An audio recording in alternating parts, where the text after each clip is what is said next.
Like Irish legends George Gipp and Knut Rockne, great things often come in pairs. Onward to Victory is proud to pair with WCScreens.com, where you can get custom screen printing and embroidery at wholesale prices. You'll never have to call an audible. They ship nationwide and can always save you or your company money. WCScreens.com. Today on Onward to Victory, we talk about the possible origins of the Fighting Irish nickname. When was it first used? And by whom? The answer may surprise you. In order to find it, we have to journey back to what was, at the time, Notre Dame's most famous game in program history. Buckle up those leather helmets, Irish fans. This is Onward to Victory.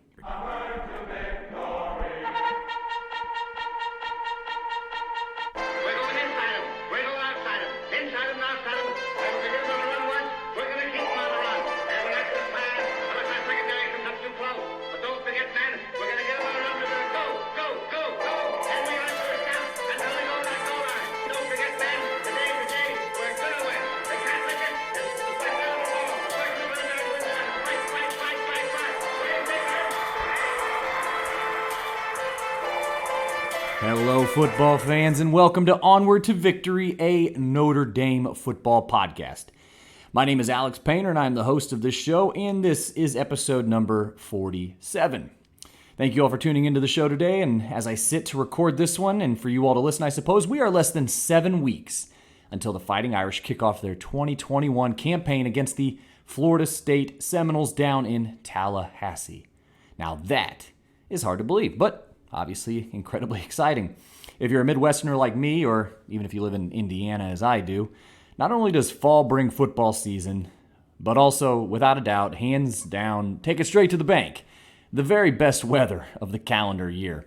Anyway, thank you for being here with me today, and I hope you had an opportunity to listen to the last episode, cleverly titled That 80s Show, about the Jerry Faust-led Notre Dame teams of the early 1980s. For reasons we discussed, it's definitely a time in Notre Dame history that tends to get glossed over, but as we found out, that doesn't mean it's not endearing to listen and to learn about. So go give it a go if you haven't already. And there are some bonus bits for you lovers of 1980s culture as well. A special thank you to the Consensus All-Americans, the individuals who monetarily support the show. My pals Michael Finan of Rutherford, New Jersey, and Brad Glazier of Williamsburg, Indiana. As I've said on the show in the past, I wouldn't be surprised if either of these men actually did indeed bleed blue and gold. But thank you so much for your support over the months and actually over the years at this point. So if you're interested in learning how to become a Consensus All-American yourself, email the show at onwardtovictorypodcast@gmail.com or hang out until show wrap, and I'll tell you all about it. As you may have picked up on during the show intro, Onward to Victory has entered a partnership with a new sponsor, West Coast Screen Printing. Make sure you give these guys a call for quality, affordable screen printing and embroidery jobs, both big and small. Please support those who, again, support the show and visit WCScreens.com. So why are we here today? Well, we're going to talk about the origins of Notre Dame's Fighting Irish nickname. We have danced around this topic quite a bit in past episodes, including episode 27 titled What's in a Name, released in July of 2020, about a year ago. That's where we discussed the social differences between the Fighting Irish as a nickname and how it relates to, yes, but also simply cannot be compared to the Native American mascot controversies. So today we are going to look at the origins of the name and what was really going on in program history around that time. And I can't lie, I got really interested in this question while doing some unrelated research on the Irish for a different project. But even as early as 1901, 1902, and 1903, the football team was routinely referred to as the Blue and Gold, or inversely, the Gold and Blue, which I thought was really interesting, as that is obviously something they are still called today. So I figured, why not figure out the first documented instance when they were called the Fighting Irish as well. I'm sure I couldn't have been the only one to ask this question, but it took quite a bit of old-fashioned gumshoeing, but I do assure you, you will have a satisfactory answer by the end of this episode. All right, let's set the stage a little bit, as we like to do a lot around here. The university, of course, was founded in the Indiana wilderness in November of 1842 by a tenacious Frenchman named Father Edward Sorin. And at the time, South Bend was certainly not a city. In fact, it was hardly even a town. When the census taker came to South Bend 8 years later, in 1850, there were still less than 1,700 inhabitants. So it was obviously even smaller in 1842. Some have actually likened South Bend, when Sorin got there, as a trading post. But Notre Dame is, of course, short for Notre Dame du Lac, which is French for Our Lady of the Lake. Pardon me, my French is very weak. But that, of course, serves as a reminder that the school that is, of course, has been a beacon of Irish sentiment and imagery has a distinctively French background. Interestingly enough, Father Sorin himself had a bit of prejudice against the Irish as a young priest. He had once claimed that they were not, quote, obedient by nature. But he, of course, came to accept them by virtue of, it wasn't long after the school's founding that the campus was full of Irish immigrants, or children of Irish immigrants, that is. And as we have touched on in previous episodes, shortly after Sorin founded Notre Dame, there was actually 3 departments. The minims, which were the elementary age students, the junior department for junior high and high school age students, and of course the senior department for the collegiates. Theoretically then, one could enter Notre Dame at this time at the age of 6 and stay until he, because Notre Dame was of course all male at this time, was 22, which is pretty wild really, but I was talking to a Notre Dame archivist over something kind of unrelated just this past week, and I asked how many students actually did that, started as minims, and went all the way through college. Though he said the number wasn't great, that number did exist. But I have been asked in the past, why would Notre Dame have a minim department? Why would it be a junior high and a high school on top of a college? Why was the college established in such a fashion, I suppose? But the early years of Notre Dame were fraught with many difficulties, not the least of which was financial. So not only did allowing younger students to receive their education at Notre Dame allow for additional revenue to the young university, but it also did kind of establish, as we mentioned a moment ago, an enrollment funnel for students to populate the college, even if that number wasn't large. So yes, the school's early days are very interesting, but we have a job to do here, and that is to determine the origin of the Fighting Irish. So it's true that both the 69th New York Infantry of the Irish Brigade during the American Civil War were nicknamed the Fighting Irish, and that the Irish Brigade's chaplain was future president of Notre Dame, Father William Corby. But that still doesn't necessarily explain the coinage of the Fighting Irish for the athletic teams, more particularly the football team. Though again, the tie between Corby, the Irish Brigade, and the university are indelible. In fact, one of the most popular episodes of the show is about just that, Father William Corby. So there is a legend, and from my vantage point, that's probably all it is that during an 1889 game against Northwestern in Evanston, the Northwestern student section were hollering, "Kill those Fighting Irishmen!"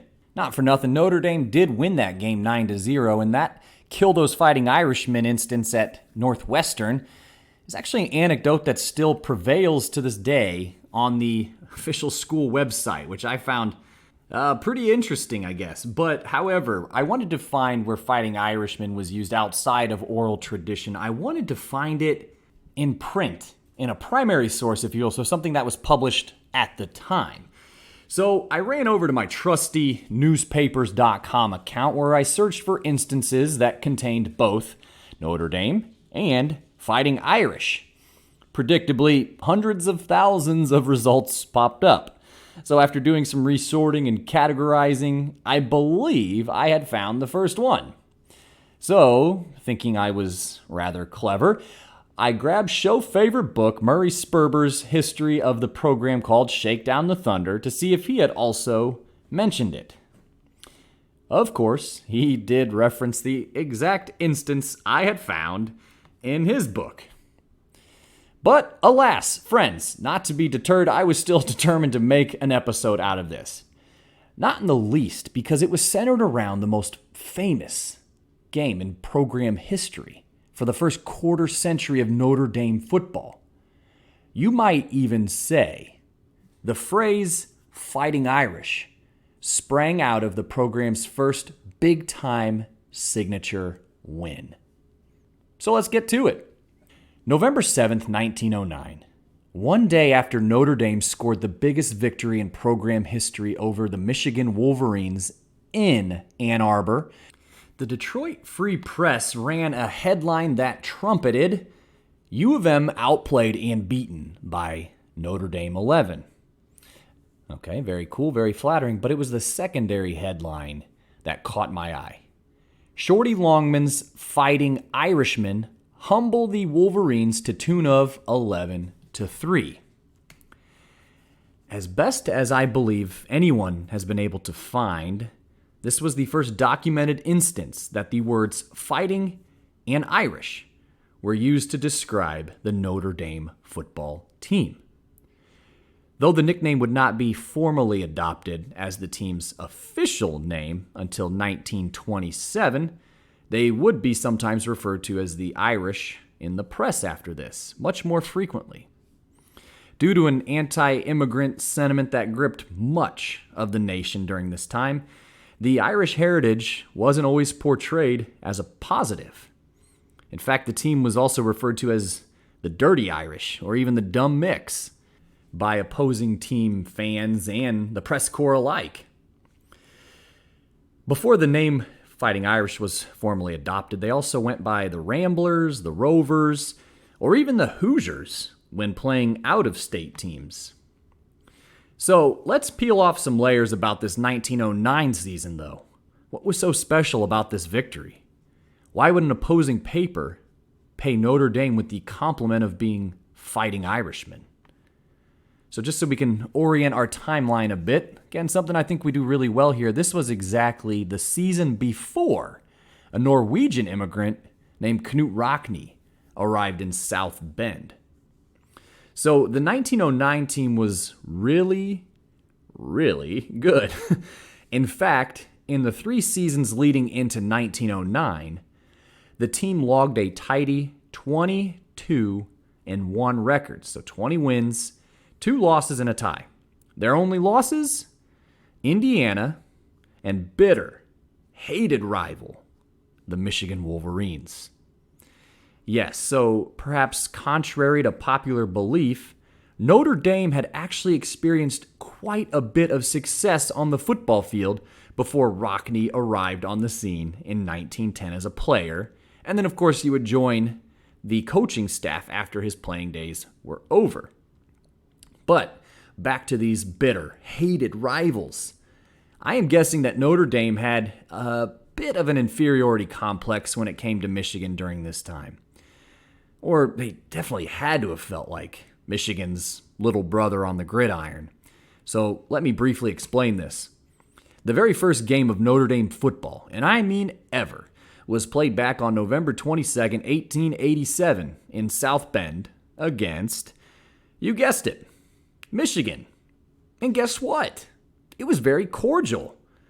I guess if we were to think about it in modern terms, it would have resembled less of a game and perhaps more of a clinic. No one expected Notre Dame to beat the much more experienced Wolverine Gritters, and the game was an 8-0 win for Michigan.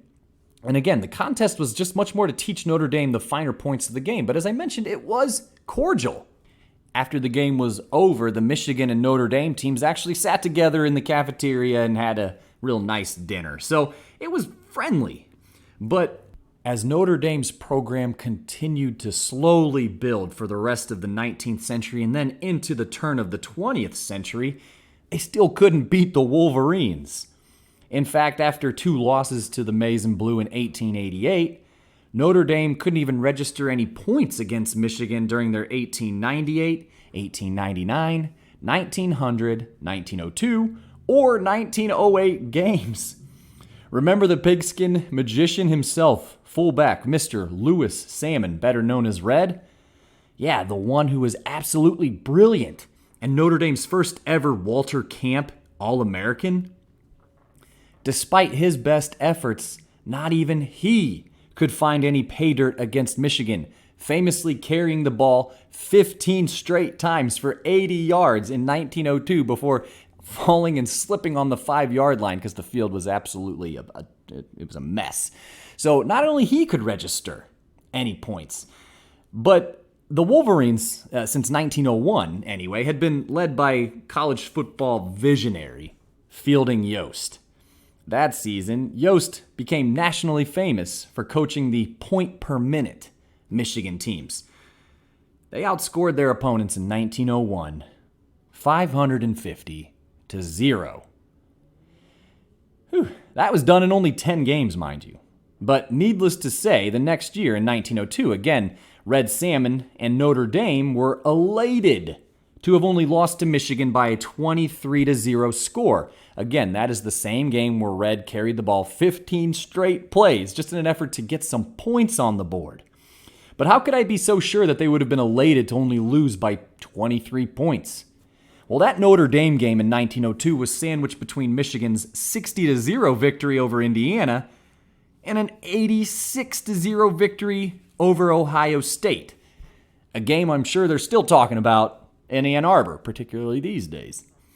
So, to be fair, Michigan at least would have considered Notre Dame their scrappy, plucky younger brother. But regardless, heading into 1909, Michigan had won the first 8 meetings between the schools. But did I mention Notre Dame had a really, really good team in 1909? And not for nothing, they were coached by a former Fielding Yost player named Frank Longman. Longman, who went by Shorty, was in his early 30s when he took the Notre Dame job in 1909, but he had actually played fullback for Yost from 1903 through 1905. So on all of those point-a-minute teams. So heading into the November 6th, 1909 game, both teams boasted an identical 4-0 record.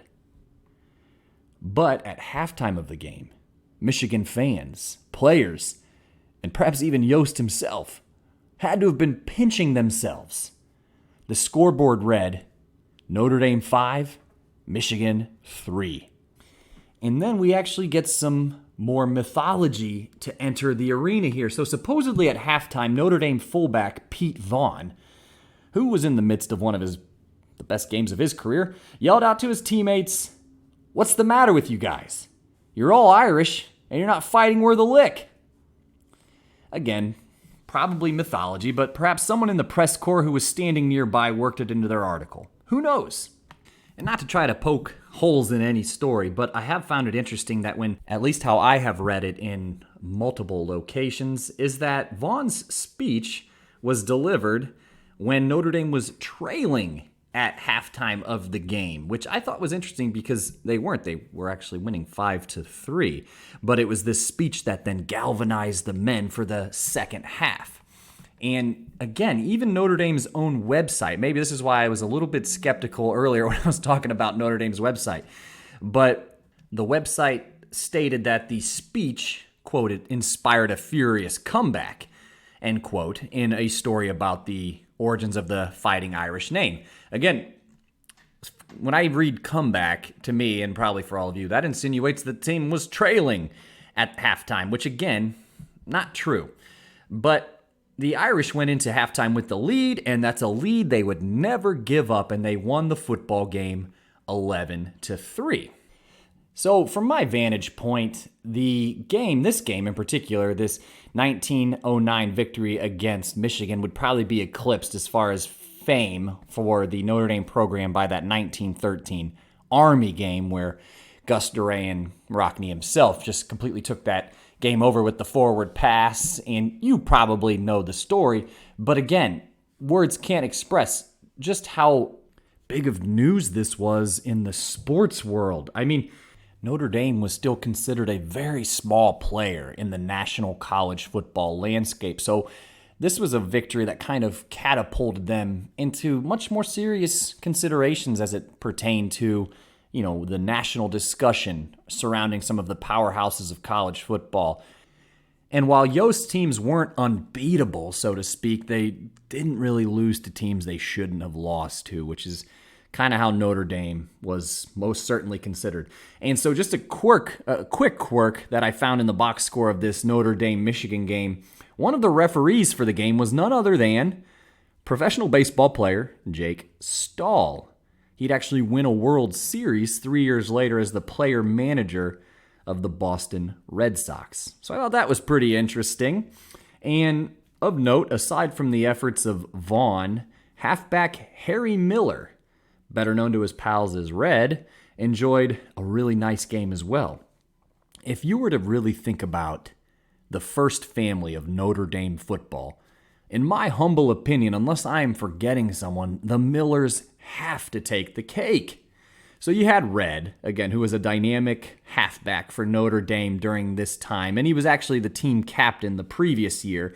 So he was obviously one of the better players, pre-Rockne, so to speak. But Red's younger brother was none other than Don Miller, who was, of course, one of the famed Four Horsemen of the 1924 season. And then Red's son was Creighton Miller, who was an All-American for Notre Dame for Frank Leahy in 1943. Yeah, that's quite a lineage there. So anyway, if I can expound upon that headline from earlier a bit, the first paragraph of the story went something like this. 11 fighting Irishmen wrecked the Yost machine this afternoon. These sons of Aaron, individually and collectively, representing the University of Notre Dame, not only beat the Michigan team, but they dashed some of Michigan's fondest hopes and shattered Michigan's fairest dreams, end quote. So not only do you have the bit again about the fighting Irishmen, but the article actually doubled down by calling them the sons of Aaron, another nod to the perceived or actual Irish lineage of much of the team. So again, though the Notre Dame football team would not formally adopt the Fighting Irish as their official nickname for nearly 2 decades, one has to look at this instance and this game as kind of the origin for it. And Michigan was pretty sore about this game, in no small part because of Coach Shorty Longman's behavior afterwards. So Longman actually kept his Ann Arbor home, and he went back to it during the offseason. And like any good pet owner, Longman would take his dog Mike on long walks around town.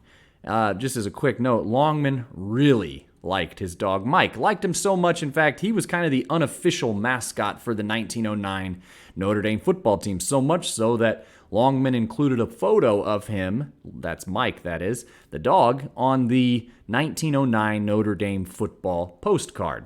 So there is that. But so Longman would take Mike on walks around Ann Arbor.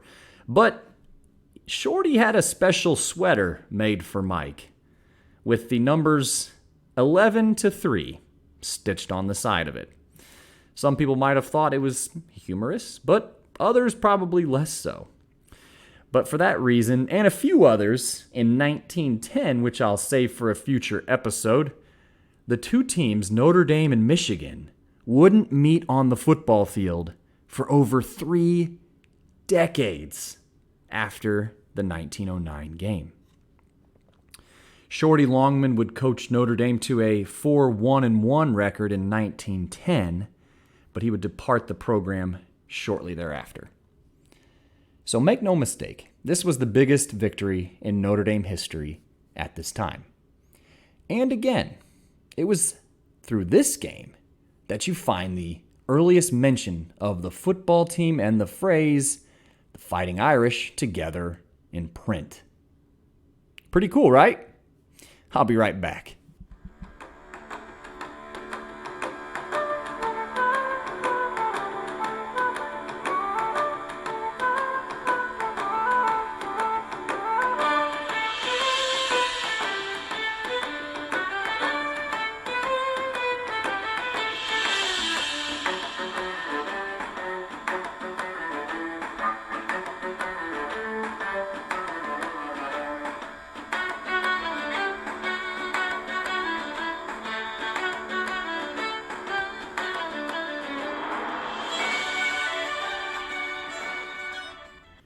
All right. Well, I really hope you enjoyed that, or at least enjoyed it a fraction of as much as I enjoyed putting it all together. But I wanted to take this time here really quickly just to thank you once again, yes, you, for tuning in to learn just a little bit more about the fascinating history of Notre Dame football.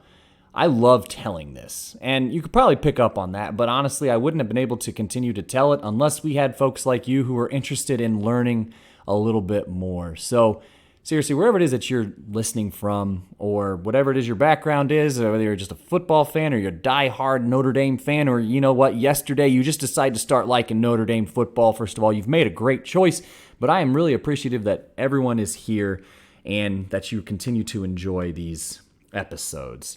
So, yeah, you've probably picked up on the fact that, I'm pretty partial to these pre-Rockne teams.